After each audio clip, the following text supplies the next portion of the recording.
ইউটিউবে আর মিথ্যে গসিপ নয়, সত্য খবর পেতে সাবস্ক্রাইব করুন স্টার গল্প। ফাইনালি তাহলে রিলিজ পেল আরিফিন শুভর মোস্ট অ্যান্টিসিপেটেড ফিল্ম শাপলুর ট্রেলার। ট্রেলার দেখেই বোঝা যায় এই মুভি নিয়ে শুরু থেকেই কেন এত গোপনীয়তা মেনটেন করা হচ্ছিল।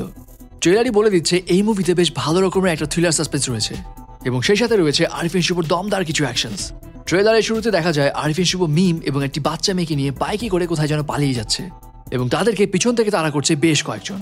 ব্যাস, এরপরই আরিফিন শুভর একটা ফাইট সিন দেখানো হয় এবং তার পরপরই বাকি অন্যান্য ক্যারেক্টার জাহিদ হাসান, তারেক আনাম খান, সালাউদ্দিন লাবলু, শতাব্দী ওয়াদুদ সহ আরো বেশ কয়েকজনের কিছুটা ঝলক দেখানো হয়। এখন ট্রেলার দেখে মনে হচ্ছে মিম কোনো একটা প্রভাবশালী পরিবারের সদস্য হতে পারে, সে কোনো প্রভাবশালী ব্যক্তির বউ। অ্যাটলিস্ট তার শাড়ি পরা গেটআপ দেখে সেটাই তো মনে হচ্ছে। হয়তো সেই বাচ্চা মেয়েটা তারই মেয়ে। মেবি মিম কোনো প্রতারণার শিকার, হয়তো সে এক প্রকার বন্দী হয়ে জীবনযাপন করছে। সে অবস্থায় হয়তো আরিফিন শুভর সাথে তার পরিচয় হয় এবং আরিফিন শুভ তখন মিমকে সেই অবস্থা থেকে রক্ষা করার জন্য যুদ্ধে নেমে পড়ে।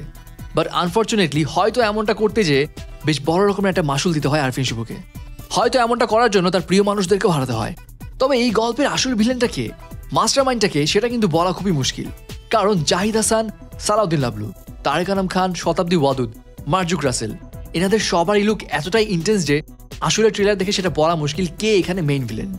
এখন হতে পারে হয়তো তারা সবাই একই দলের, আবার এটাও হতে পারে একই দলের হলেও ভিতরে ভিতরে প্রত্যেকেই একজন আরেকজনের বিরুদ্ধে কোনো গুটি চালছে, কোনো একটা খেলা সাজাচ্ছে, যেই খেলায় থাকবে do or die type situation. হয় মারতে হবে, না হয় মরতে হবে, কিন্তু খেলতে সবাইকেই হবে। এখন দেখা যাক আরিফিন শুভ এই খেলায় জিততে পারে কিনা, এবং সেটা দেখার জন্য অপেক্ষা করতে হবে এই মুভি রিলিজ দেওয়া পর্যন্ত। সো ভিউয়ার্স, আরিফিন শুভর শাপলুর মুভি ট্রেলার দেখে আপনার কাছে কেমন লাগলো কমেন্টস করে জানিয়ে দিন আপনার মতামত।